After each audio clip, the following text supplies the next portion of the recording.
Em 1974, um grupo de operários que trabalhava na escavação de um poço artesiano nas proximidades de uma pequena cidade rural no interior da China deparou-se com algo que, a princípio, confundiram com cerâmica quebrada ou restos de material de construção. O que eles desenterraram naquele dia, no entanto, não era lixo arqueológico. Era um fragmento de terracota representando uma orelha humana, moldada com tal nível de detalhe anatômico que desafia a ideia de uma manufatura em massa para a época em que foi criada. O que parecia ser apenas uma curiosidade isolada logo revelou um segredo de escala monumental: a existência de um exército subterrâneo enterrado há mais de 2000 anos, cujos soldados não tinham rostos repetidos, mas sim características individuais tão distintas que sugerem terem sido modelados a partir de pessoas reais, que caminharam pela Terra durante o reinado do primeiro imperador Qin Shi Huang. A descoberta desse exército de terracota é o que a maioria dos livros de história apresenta como um triunfo arqueológico, um vislumbre fascinante de um passado glorioso.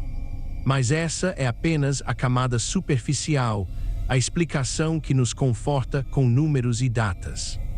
Ao nos aprofundarmos nos registros das escavações e nas descrições contidas nos textos antigos, como os registros de Sima Qian, começamos a notar detalhes que não se encaixam na narrativa padrão de uma simples tumba imperial.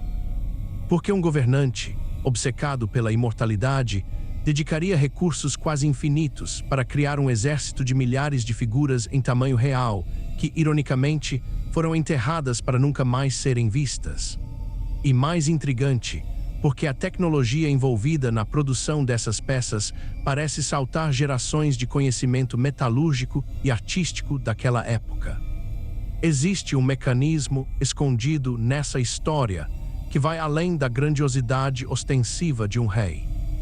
Estamos falando de um complexo funerário que, segundo relatos arqueológicos e medições geofísicas preliminares, estende-se por uma área que rivaliza com pequenas metrópoles modernas, contendo não apenas soldados, mas representações de palácios, burocracia estatal e até fluxos de água artificial movidos por mercúrio. É o conceito de um espelho subterrâneo, a tentativa de recriar a existência completa de um império dentro de um vácuo sem luz. A pergunta que começa a inquietar não é apenas sobre como eles fizeram, mas porque eles sentiram a necessidade de replicar a realidade em cada detalhe, incluindo a logística do que hoje chamaríamos de infraestrutura crítica. O que se torna cada vez mais estranho é a precisão do uso de mercúrio. Análises de solo feitas ao redor do montículo principal detectaram concentrações de mercúrio centenas de vezes superiores aos níveis naturais da região. Os textos antigos, que durante séculos foram lidos como alegorias ou fantasias exageradas, descrevem rios e mares de mercúrio fluido circulando dentro da tumba, mantidos em movimento por mecanismos que, teoricamente, não deveriam existir no terceiro século antes de Cristo.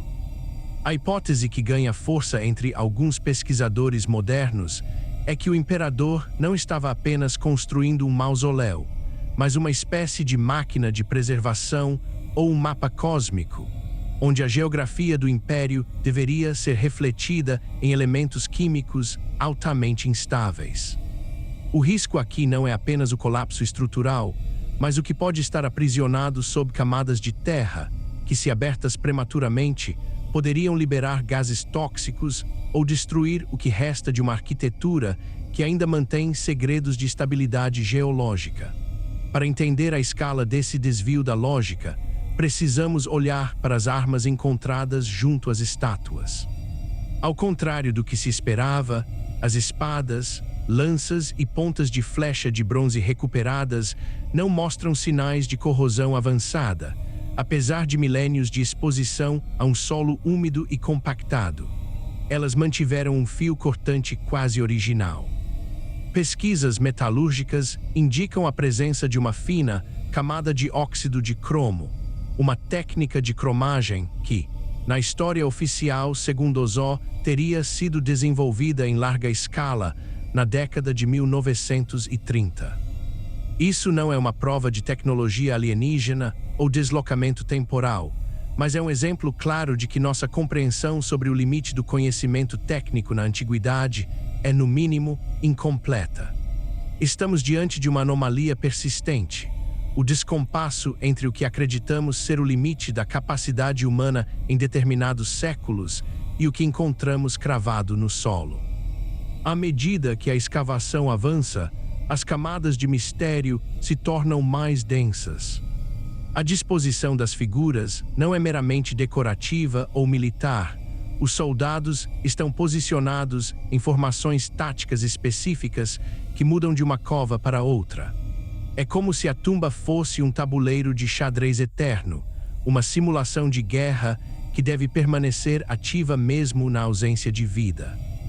A ideia de que um imperador, ao chegar ao fim de sua trajetória, dedicaria o restante de sua energia para construir algo que ninguém veria, sugere um comportamento que desafia o pragmatismo histórico.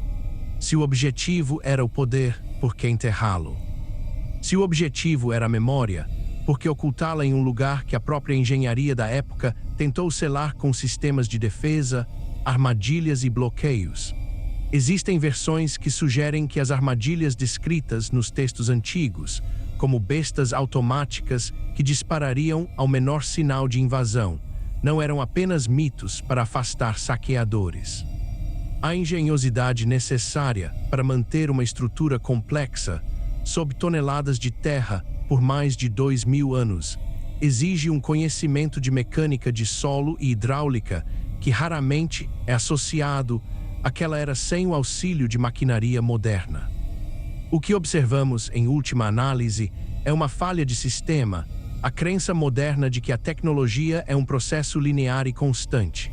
Quando o exército de terracota nos mostra que avanços extraordinários podem ser atingidos, aplicados e, logo em seguida, completamente perdidos ou mantidos sob um segredo absoluto que a própria história esqueceu como decifrar.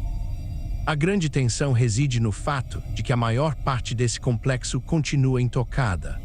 O governo chinês tem sido extremamente cauteloso quanto à escavação do mausoléu central, citando a preservação das cores originais, que se desintegram em questão de minutos ao entrar em contato com o ar e a luz, e o perigo iminente dos níveis de mercúrio.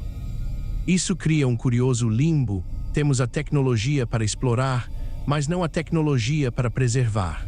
O segredo, portanto, permanece sob a terra, guardado não apenas por sistemas de engenharia defensiva, mas pela nossa própria incapacidade de lidar com o que foi deixado para trás. Refletindo sobre a natureza dessas descobertas, percebemos que o mais inquietante não é o conteúdo da tumba em si, mas o que ela revela sobre a psique humana diante da finitude. O imperador Qin Shi Huang não queria apenas ser lembrado, ele queria que o seu império continuasse a operar em uma dimensão paralela, uma cópia exata de seu poder que sobreviveria à sua própria carne. O exército de terracota não é apenas uma coleção de estátuas. É um monumento à insistência humana em tentar dominar a realidade através da simulação, acreditando que, se pudermos replicar o mundo e suas engrenagens com precisão suficiente, talvez consigamos, de alguma forma, vencê-lo. O que nos resta ao final de uma investigação como essa é a percepção de que a história não é uma linha reta, mas uma série de anomalias que decidimos ignorar para manter o conforto da nossa lógica linear. As espadas que não enferrujam, o rio de mercúrio que ainda corre, e os soldados de rostos únicos que continuam suas posições de guarda no escuro, segundo Ozão, lembretes de que a realidade humana, em seu desejo obsessivo de deixar uma marca, muitas vezes cria coisas que escapam à nossa capacidade de compreensão. O maior mistério da tumba de Qin Shi Huang não é o que está dentro, mas o fato de que, enquanto olhamos para as estátuas recuperadas, sentimos, quase intuitivamente, que elas ainda estão esperando por uma ordem que nunca virá, mantendo o seu posto em um silêncio que desafia a passagem do tempo. A pergunta que permanece, pairando sobre aquele solo chinês, é se fomos nós que descobrimos esse exército ou se foram eles que pacientemente nos esperaram chegar, apenas para nos provar que, no fundo, sabemos muito menos do que costumamos afirmar.